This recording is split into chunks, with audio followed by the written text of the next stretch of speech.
ಬಿಡದಿಯಲ್ಲಿ ನಡೆದಂತಹ ಅಧಿಕಾರಿಗಳ ಮೇಲೆ ಹಲ್ಲೆ ಮಾಡಿದಂತಹ ಪ್ರಕರಣಕ್ಕೆ ಸಂಬಂಧಪಟ್ಟ ಹಾಗೆ ರೈತರ ವಿರುದ್ಧ 2 ಎಫ್ಐಆರ್ ದಾಖಲು ಮಾಡಲಾಗಿದೆ.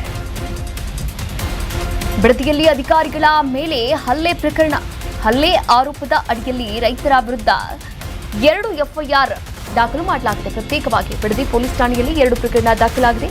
2 ಪ್ರತ್ಯೇಕ ಎಫ್ಐಆರ್ ದಾಖಲಿಸಿಕೊಂಡಿದ್ದಾರೆ ಪೊಲೀಸರು. ಸರ್ವೆಗೆ ಬಂದಿದ್ದಂತಹ ಅಧಿಕಾರಿಗಳಿಗೆ ಪೊರಕೆ ಸೇವೆಯನ್ನ ಮಾಡಿದರು ರೈತರು. ಪ್ರಕಾಶ್, ನಾಗರಾಜ್, ಕೃಷ್ಣ, ಯಶವಂತ್, ರೇವಣ್ಣ ಸೇರಿದಂತೆ ಇನ್ನು ಮಹಿಳಾ ರೈತರು ಜಯಮ್ಮ, ಭಾಗ್ಯ, ಮೋಹನ್, ವರಲಕ್ಷ್ಮಿ, ಹರೀಶ್ ಸೇರಿದಂತೆ ಇನ್ನಿತರರ ವಿರುದ್ಧ ಎಫ್ಐಆರ್ ದಾಖಲು ಮಾಡಲಾಗಿದೆ. ಪ್ರತ್ಯೇಕವಾಗಿ 2 ಕಾರು ಚಾಲಕ ಮೊಹಮ್ಮದ್ ಸಮೀರ್ ದೂರಿನಂತೆ ಎಫ್ಐಆರ್ ದಾಖಲು ಮಾಡಲಾಗಿದೆ.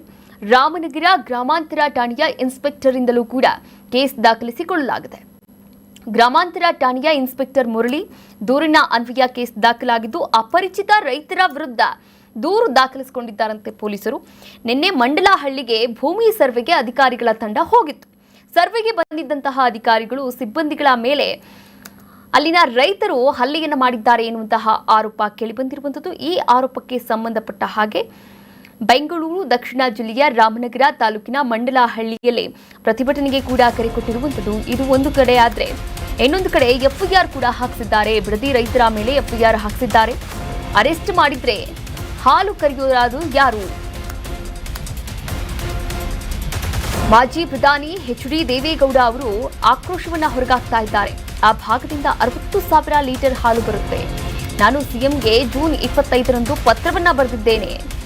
ಬಿಡದಿ ರೈತರ ಮೇಲೆ ಎಫ್ಐಆರ್ ಹಾಕಿಸಿದ್ದಾರೆ. ನಾನು ಸಿಎಂಗೆ ಈ ಕುರಿತಂತೆ ಜೂನ್ 25ರಂದೇ ಪತ್ರವನ್ನ ಬರೆದಿದ್ದೇನೆ. ಕಾಗದ ತಲುಪಿದೆ ಅಂತೇಳಿ ಹಿಂಬರಹ ಕೂಡ ಬಂದಿಲ್ಲ. ನಾನೊಬ್ಬ ರೈತನ ಮಗ, ನಾನು ಅಬಕಾರಿ ಮಂತ್ರಿ ಅಲ್ಲ, ರೈತನ ಮಗ. ಹಾಗೆ ರೈತರ ಕಷ್ಟಕ್ಕೆ ಸ್ಪಂದಿಸಬೇಕಲ್ವಾ ಎನ್ನುವಂತಹ ವಿಚಾರವನ್ನ ಇಲ್ಲಿ ಎಚ್.ಡಿ. ದೇವೇಗೌಡರು ತಮ್ಮ ಆಕ್ರೋಶದ ಮೂಲಕ ಹೊರಗಾಕಿರುವಂಥದ್ದು. ನೋಡಿ, ಬಿಡದಿ ಟೌನ್ಶಿಪ್ ಯೋಜನೆ ನಾನು ಮಾಡೇ ತೀರ್ತೀನಿ ಅಂತ ಈಗಾಗಲೇ ಡಿ.ಕೆ. ಶಿವಕುಮಾರ್ ಅವರು ಪಣ ತೊಟ್ಟಿರುವಂಥದ್ದು. ಆದರೆ ಅಲ್ಲಿ ರೈತರು ಆ ಭೂಮಿಯನ್ನೇ ನಂಬಿ ಇದುವರೆಗೂ ಕೂಡ ಬೆಳೆ ಬೆಳೆದುಕೊಂಡು ಜೀವನ ಮಾಡ್ತಾ ಇರುವಂತಹ ಸಾಕಷ್ಟು ಜನರ ಪಾಡ್ ಏನಾಗುತ್ತೆ? ಅದನ್ನು ಇರೋ ಭೂಮಿಯೆಲ್ಲ, ಇರೋ ಮರಗಳನ್ನೆಲ್ಲ ಕಡಿದು ಪರಿಸರವನ್ನೆಲ್ಲ ಹಾಳು ಮಾಡಿ ಕಾಂಕ್ರೀಟ್ ಕಾಡ್ ಮಾಡಿದ್ರೆ ಅಲ್ಲಿನ ರೈತರು ಏನು ಮಾಡ್ತಾರೆ? ಇದು ಪ್ರಶ್ನೆ. ಬಿಡದಿ ರೈತರ ಮೇಲೆ ಎಫ್ಐಆರ್ ಹಾಕಿಸಿದ್ದಾರೆ. ಈಗಾಗಲೇ ಬಿಡದಿ ಟೌನ್ಶಿಪ್ ಪರ ರೈತರಿಂದ ಪ್ರತಿಭಟನೆಯನ್ನ ಮಾಡಲಾಗ್ತಾ ಇದೆ. ಬಿಡದಿಯ ಬೈರಮಂಗಲ ಗ್ರಾಮದಲ್ಲಿ ಪ್ರತಿಭಟನೆಯನ್ನ ಮಾಡ್ತಾ ಇದ್ದಾರೆ ರೈತರು. ಬಿಡದಿ ಹಾರೋಹಳ್ಳಿ ರಸ್ತೆಯನ್ನ ತಡೆದು ಹೋರಾಟಕ್ಕೆ ಮುಂದಾಗಿದ್ದಾರೆ. ರಸ್ತೆ ಬಂದ್ ಮಾಡಿದ್ದಕ್ಕೆ ಟ್ರಾಫಿಕ್ ಜಾಮ್ ಕೂಡ ಉಂಟಾಗಿತ್ತು. ಬಿಡದಿಯ ಬೈರಮಂಗಲ ಗ್ರಾಮದಲ್ಲಿ ಪ್ರತಿಭಟನೆಗೆ ಮುಂದಾಗಿದ್ದಾರೆ. ನೀವು ಕೂಡ ದೃಶ್ಯಾವಳಿಗಳಲ್ಲಿ ಗಮನಿಸ್ತಾ ಇದ್ದೀರಾ. ಅವ್ರ ಜಾಗನ ಅವ್ರ ಪರ್ಮಿಷನ್ ಇಲ್ದಲೇ ನಿನ್ನೆ ಇದ್ದಕ್ಕಿದ್ದ ಹಾಗೆ ಸರ್ವೆ ಅಧಿಕಾರಿಗಳು ಸರ್ವೆ ಮಾಡೋದಕ್ಕೆ ಅಂತ ಹೋದ್ರು. ಏನ್ ಮಾಡ್ತಾರೆ ಮತ್ತೆ ರೈತರು? ಒಂದಿನ ನೋಡ್ತಾರೆ, 2 ದಿನ ನೋಡ್ತಾರೆ. ಪದೇ ಪದೇ ಈಗ ಸುಮಾರು ದಿನಗಳಿಂದ ಕೂಡ ಪ್ರತಿಭಟನೆ ಮಾಡಿದ್ರೂ ಕೂಡ ಒಂದೇ ಒಂದು ರೆಸ್ಪಾನ್ಸ್ ಕೂಡ ಇಲ್ಲ. ಇದೇ ವಿಚಾರಕ್ಕೆ ಸಂಬಂಧಪಟ್ಟಂತೆ ರೈತರ ಮೇಲೆ ಎಫ್ಐಆರ್ ಹಾಕ್ಸಿದ್ದೀರಾ. ಅದರಲ್ಲೂ ಕೂಡ ರೈತ ಮಹಿಳೆಯರು ಆಗಿದ್ದಾರೆ, ಅವ್ರ ಮೇಲೂ ಕೂಡ ಎಫ್ಐಆರ್ ಹಾಕ್ಸಿದ್ದೀರಾ. ಹೀಗಾಗಿ ಆ ಎಫ್ಐಆರ್ ಎಲ್ಲ ಕೂಡ ವಾಪಸ್ ಪಡೆದುಕೊಳ್ಬೇಕು ಎನ್ನುವಂತಹ ಒಂದು ಒತ್ತಾಸೆಯನ್ನ ಇಟ್ಟಿರುವಂಥದ್ದು. ರೈತರು ಒಪ್ಪಿಗೆಯನ್ನ ನೀಡಿದ್ರೆ ಮಾತ್ರ ನೀವು ಬಿಡದಿ ಟೌನ್ಶಿಪ್ ಯೋಜನೆ ಮಾಡಕ್ಕೆ ಹೊರಟಿದ್ರಲ್ಲ, ಮಾಡಿ. ಗೂಂಡಾಗಿರಿ ಮಾಡೋದು ಸರಿಯಲ್ಲ ಅಂತ BY ವಿಜೇಂದ್ರ ಅವರು ಕೂಡ ಹೇಳಿಕೆಯನ್ನ ಕೊಟ್ಟಿರುವಂಥದ್ದು.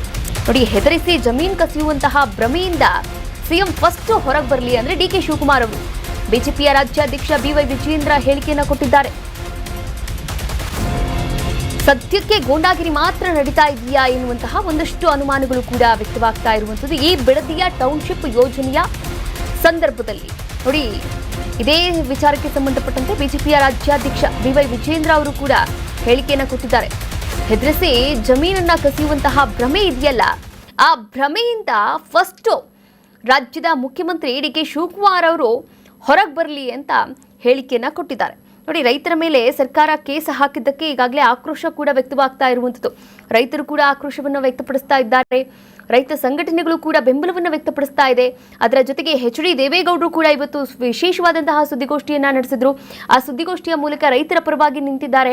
ಇಡೀ ಕರ್ನಾಟಕದಾದ್ಯಂತ ರೈತ ಸಂಘಟನೆಗಳು ಎಲ್ಲವೂ ಕೂಡ ಈ ಬಿಡದಿಯ ಟೌನ್ಶಿಪ್ ಯೋಜನೆ ಏನಿದೆ ಆ ಯೋಜನೆಯ ವಿರುದ್ಧವಾಗಿ ನಿಂತಿರುವಂಥದ್ದು, ಬೆಂಬಲವನ್ನು ವ್ಯಕ್ತಪಡಿಸ್ತಾ ಇರುವಂಥದ್ದು.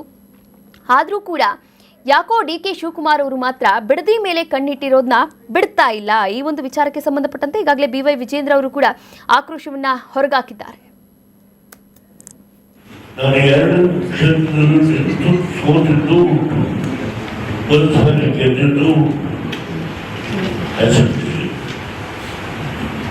ಅದರಿಂದ ಇಲ್ಲಿ ಈ ಹೋರಾಟ ಮಾಡ್ತಕ್ಕಂಥದ್ರಲ್ಲಿ ನಾನು ತುಡ್ಕೊಂಡಿಲ್ಲ. ನಾನು ಮುಖ್ಯಮಂತ್ರಿಗಳಿಗೆ ಕಾಗದ ಬಂದಿರೋದು 25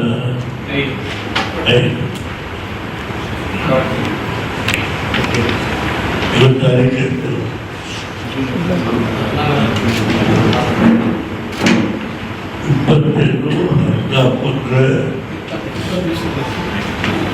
20 ದಿವಸ ಆದರೂ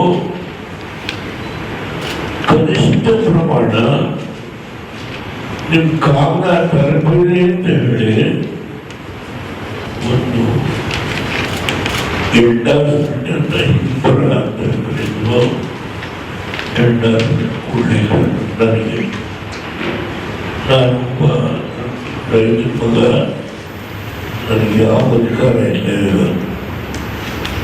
ನಾನು ಮುಖ್ಯಮಂತ್ರಿನೂ ಅಲ್ಲ, ಪ್ರಧಾನಮಂತ್ರಿನೂ ಅಲ್ಲ, ಲೋಕಸಭಾ ಸದಸ್ಯನೂ ಅಲ್ಲ, ರಾಜ್ಯಸಭಾ ಸದಸ್ಯರು. ಆದರೆ ಒಬ್ಬ ರೈತರ ಮಗನಾಗಿ ನಾನು ಪತ್ರ ಬರಲಿ.